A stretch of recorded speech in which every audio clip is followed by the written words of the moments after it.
Donc Pierre de Saint-Ignon, bonjour. Donc vous êtes candidat tête de liste sur la liste PS pour les régionales ici dans la région Nord. Alors j'aimerais dans un premier temps que vous vous présentiez, que vous nous donniez votre parcours politique. Oh, je suis un vieil élu. Élu pour la première fois avec Pierre Mauroy il y a plus de 20 ans comme adjoint au maire de Lille, premier adjoint depuis 9 ans et élu de la région et vice-président de la région depuis 12 ans. Alors quel bilan vous faites de la politique régionale, enfin de la majorité ? Je trouve que la majorité est sérieuse. Je le dis parce que je sors d'un exécutif qui a beaucoup travaillé au long de ces 6 années, puisque le mandat dure 6 ans, qui a toujours, tous les lundis, autour du président Percheron, nous les vice-présidents réunis sur les sujets de la région, qui n'a, je crois, pas une seule fois oublié que notre préoccupation était les habitants du Nord-Pas-de-Calais, l'homme au cœur de tous nos raisonnements. On parle d'habitat, on parle des lycées, on parle des universités, on parle des entreprises, on parle de l'économie sociale et solidaire, de l'emploi. Au cœur, l'homme, sa place et le rôle que nous pouvons jouer pour à la fois l'aider à s'émanciper, je pense à l'école et à ces gosses qui sont en difficulté, l'aider à rebondir quand l'adversité survient et que le chômage gagne, ou tout simplement l'aider à accéder à un emploi dans une entreprise qui s'est implantée dans la région. Donc justement, quelles sont alors les grandes lignes du programme de la liste socialiste ? Eh bien, elles sont en ligne avec les préoccupations des gens du Nord. 1, l'emploi. 2, la santé. 3, le logement. 4, l'éducation. Pour le reste, la région de Percheron a organisé les transports. Nous sommes la seule région française à avoir transformé une partie de nos TER en TER-GV. Nos TER roulent à 350 km/h dans notre région. C'est un élément fondamental d'attractivité pour la région Nord-Pas-de-Calais, mais c'est aussi un élément de confort pour les habitants du Nord-Pas-de-Calais. C'est vrai que nous avons beaucoup développé la culture et le sport. C'est vrai que nous avons pris des compétences nouvelles. Mais ce qui est au cœur de notre souci, c'est les questions de l'emploi. Alors l'emploi dans tout ce qui concerne la défense des salariés lorsque les difficultés s'annoncent. J'étais aux côtés des salariés de Total hier, toute l'après-midi, comme j'y étais toutes les semaines qui précédaient. On sait ce que c'est que la gravité d'une situation qui est une mort annoncée de l'usine, qui va mettre dans la détresse 400 familles de l'usine, mais aussi 400 familles de ceux qui travaillent avec l'usine. Être à côté des ouvriers, c'est non seulement les réconforter, mais c'est surtout leur donner les moyens en rémunération et en formation de rebondir vers l'emploi. Et donc nous sommes à côté des salariés. Nous sommes aussi à côté des jeunes lorsqu'il s'agit de créer les conditions pour qu'ils mettent un premier pied à l'étrier et qu'ils puissent entrer dans la vie.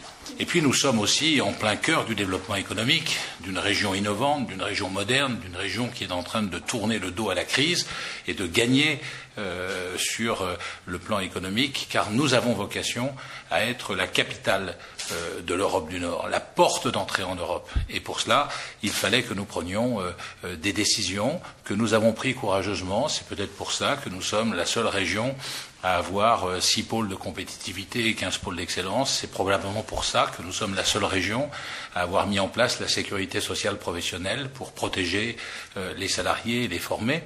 Donc nous sommes une région très attachée à la question de l'emploi. La deuxième question qui vient tout aussitôt, c'est la santé. Parce que notre région a beaucoup souffert dans son histoire et elle garde encore les stigmates de son histoire. La mortalité est et l'espérance de vie, plus exactement, est moins grande dans notre région que dans la moyenne de la France. 3 à 4 années de moins. Le cancer est plus violent dans notre région qu'il ne l'est dans le reste de la France. Ça nous a paru intolérable, c'est pas notre responsabilité. Et donc c'est pour cela que nous avons pris la compétence sur le cancer et que nous avons décidé d'agir pour mettre des IRM et des scanners un peu partout pour que la détection se fasse plus tôt. Mais c'est aussi pour cela que dans 3 semaines, si nous sommes élus, nous prendrons la compétence santé au travail. France Télécom, ça dit quelque chose. Eh bien, il y a des milliers et des milliers de salariés, 1 200 000, qui vivent dans des petites et moyennes entreprises, dans des petites et moyennes industries. Eh bien, à partir du mois d'avril, nous proposerons aux entreprises, en lien avec les organisations syndicales, nous leur proposerons un appui de la région pour les aider à organiser le travail, pour qu'il soit plus sécurisant pour les salariés, qu'ils respectent mieux leur santé par rapport à l'environnement. La région prendra ses responsabilités, mettra des moyens importants sur cette question qui est tout à fait fondamentale. Et puis, quand on parle des priorités, eh bien, les gens du Nord nous parlent du logement.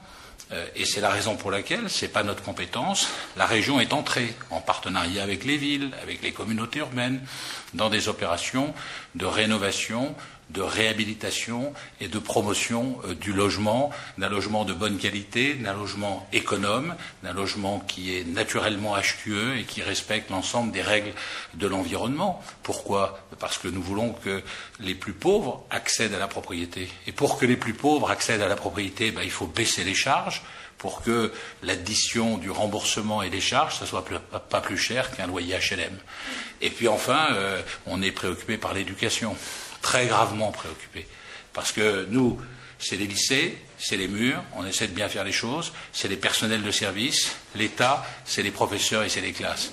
L'État massacre l'éducation nationale, supprime les classes, supprime des profs dans des conditions qui sont insupportables, de gens qui ont une règle à calcul et qui n'ont pas compris que pour ceux qui sont les plus fragiles de nos jeunes, ils ont besoin de classes plus petites en nombre, avec des profs plus attentifs. Du coup, il y a toute une série de gamins qui décrochent du système scolaire dans des conditions insupportables, 10 000 en juin dernier, 8 000 l'année d'avant. Eh bien, nous avons décidé de nous attaquer à cette question, et avec toutes les organisations syndicales enseignantes, toutes sans exception, avec les fédérations de parents d'élèves, toutes sans exception, avec les mouvements d'éducation populaire, tous sans exception, nous avons formé un groupe pour déclarer la guerre au décrochage scolaire.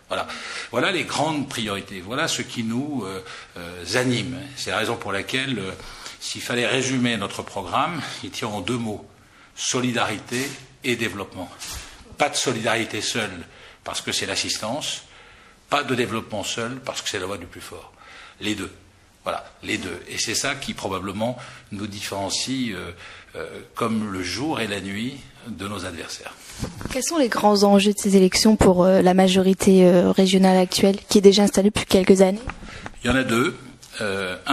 Continuer à protéger nos concitoyens contre la crise mondiale financière qui est dure, et pour laquelle nous agissons beaucoup, dans laquelle nous agissons beaucoup pour protéger nos entreprises, pour protéger l'emploi, protéger aussi nos concitoyens contre les mesures du gouvernement qui leur sont, faut bien le dire, peu favorables. Ils ont plus d'aptitude à servir ceux qui sont plus riches, moins à servir ceux qui sont plus démunis. Et donc, il est bien nécessaire qu'on soit là. Donc, c'est une région qui protège, c'est une région qui investit dans son avenir. Et ça, c'est évidemment déterminant, puisque nous construisons notre avenir. Et puis, il faut le dire, c'est une marche qui en comporte 2. La première marche chez les régions, c'est le 21 mars. J'espère que derrière Martine Aubry, qui est notre chef formidable, qui a remis la gauche en ordre, qui a remis le Parti socialiste en ordre, j'espère que nous gagnerons nos régions. Parce qu'il y a une 2e marche à franchir. Celle-là, elle est en 2012. Et là, il faudra proposer à Nicolas Sarkozy de faire autre chose, parce qu'on aura beaucoup de choses à abroger, parce que là, on est quand même en train de casser le pays. Donc, il faudra bien qu'on l'arrête. Dernière question, pourquoi les électeurs doivent-ils voter pour la liste socialiste ? Alors d'abord, pourquoi doivent-ils voter tout court ? C'est parce que c'est un droit fondamental. On le voit, notre